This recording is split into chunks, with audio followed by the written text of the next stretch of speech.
Salut à vous, amateurs de percussion et de bienveillance. Il est des vlogs plus évidents à penser que d'autres, et clairement celui-là en fait partie. Après avoir passé 2 mois à travers l'Asie, je sais que n'importe quel voyage est une source potentielle d'enseignement. Ça c'était il y a 5 ans, 6 ans même bientôt. Clairement, ce trip à Barcelone que j'ai pris n'a pas fait exception. Et j'ai appris des choses à plusieurs niveaux, et derrière, en fait, la pause YouTube m'a permis d'apprendre des choses à énormément de niveaux. Je vais vous raconter ça, en fait, pour vous donner un ordre d'idée. Je suis parti à Barcelone du dimanche au mercredi, et ensuite j'ai été papa full-time pendant 2 jours pour que ma chérie puisse faire tout ce qu'elle avait à faire. Et ensuite, je suis devenu étudiant pour quelques jours, et j'ai suivi un cursus de formation en hypnose ericksonienne. Je suis maintenant praticien sur le sujet, on en parlera dans une autre vidéo. Cette session-là m'a appris plein de choses au niveau musical, au niveau diététique, au niveau professionnel et personnel, et j'avais envie de partager avec vous les quelques leçons que j'ai pu avoir. Alors, la première leçon est une leçon marrante. N'importe quel vol en avion devient épique en écoutant In the Hall of the Mountain King.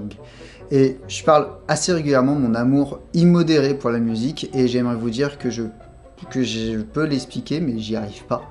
Ce que je sais, c'est que quand je voyage, je suis capable de me faire des sessions d'écoute de plusieurs heures en regardant dans le vide.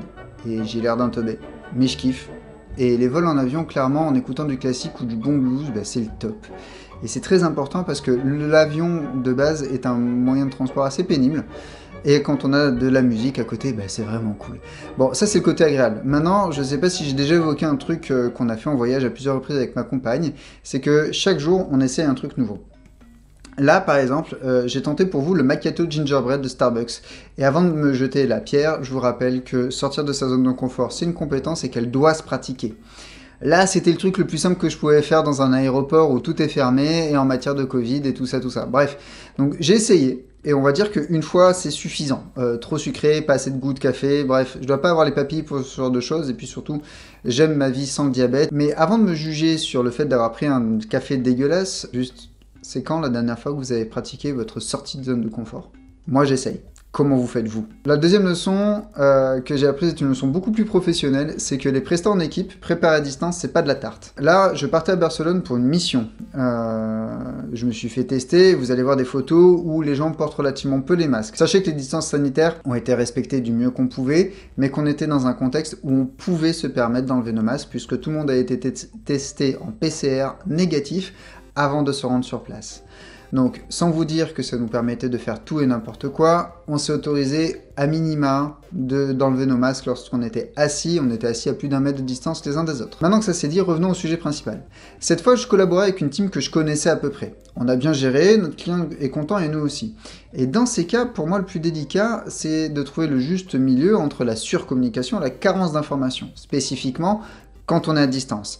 Là, il faut comprendre qu'il y avait une partie de l'équipe en Belgique, l'autre à Paris et moi à Marseille. Et le client est basé en Espagne. Et que clairement, le seul point positif de toute la pandémie, c'est que chacun d'entre nous a appris à sa manière à bien border notre communication à distance. Et dans le cas de notre client, l'enjeu était aussi d'assurer la presta la plus smooth possible, sans l'ajustement permanent qu'on peut voir parfois, qui est assez désagréable pour tout le monde, pour les prestataires comme pour les clients. Donc là, on cherchait le smooth dans le déroulé, l'animation, la restitution, et on y est parvenu, malgré des personnalités fortes et affirmées dans l'équipe, la mienne en faisait partie.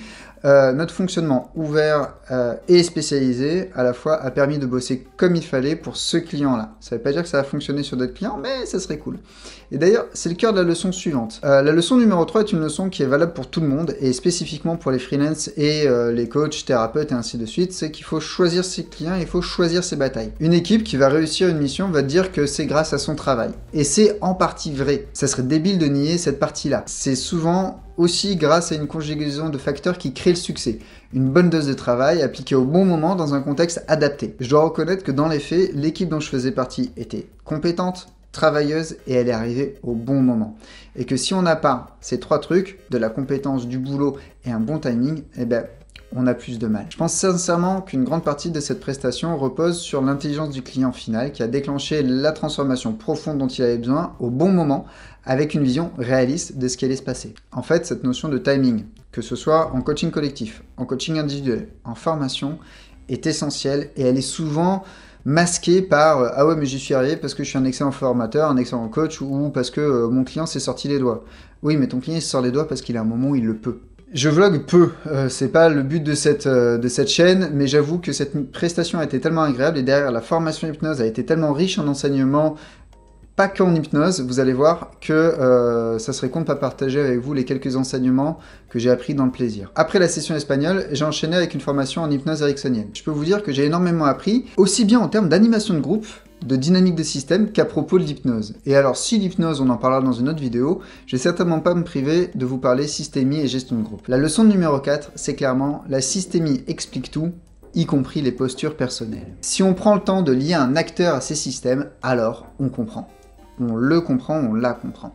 On apprend rapidement en PNL à bosser avec la carte du client, ses représentations, ses croyances, ses valeurs. Simplement, quand on intègre l'acteur, le sujet, le client, dans un système plus global, qu'il s'agit d'une famille, d'un couple, d'un service ou même d'une entreprise, alors on va pouvoir s'amuser. S'amuser à comprendre comment une partie du cheminement personnel peut être inconsciemment biaisée par le système en place. Alors ça fait un peu anarchiste ce que je viens de dire, mais c'est assez vrai. Et la leçon numéro 5, c'est que les dynamiques de groupe en formation doivent être manipulées par le formateur.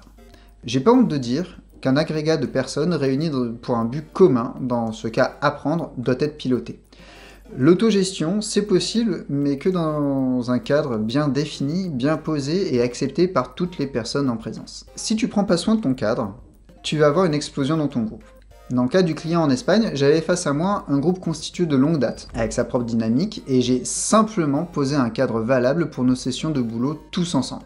C'était facile. Dans le cadre de la formation hypnose, la tâche de notre formatrice était bien différente. Elle avait face à elle des personnes avec des cultures différentes, des emplois différents, des besoins différents, des manières de penser différentes, bref, tout ça de différent, et des personnes qui en plus doivent se faire suffisamment confiance pour travailler ensemble sur des sujets parfois sensibles. Autant vous dire qu'en plus de poser le cadre, elle a dû veiller au grain pour que tout se déroule comme il faut. Évidemment, les sensibilités personnelles ont aidé, mais sans une attention particulière de notre formatrice, je pense que ça serait franchement parti en couille. Et en fait, c'était super cool, c'était vraiment magnifique de voir une autre pro avec sa manière à elle d'opérer. En vrai, j'aime suivre les formations autant pour ce que j'apprends, que pour ce que je vois fait par d'autres formateurs. Alors, je fais de mon mieux pour pas être dans le jugement, et en gros, je me cultive et je fais mes propres cycles d'analyse de pratique. Ah bah tiens, elle a fait ça comme ça, qu'est-ce qui a pu lui amener à faire ce choix-là plutôt qu'une autre méthode? Il y a autant de manières de former qu'il y a de formateurs, c'est un peu comme en coaching, et je fais ça parce que je me suis aperçu de quelque chose, que ce soit dans le coaching, dans la formation, dans n'importe quel métier, si tu es persuadé que tu as la science infuse, tu finis automatiquement par devenir mauvais. Et ça, pour moi, c'est pas possible. Alors du coup, je m'interroge, et ensuite, je fais évoluer mon style de formation à la lumière de ce que j'ai appris. Au final, si je devais mettre un point final à tout ça, et que je devais boucler avec une belle phrase, je pense que ça serait une phrase qui va vous aider. Une autre question encore.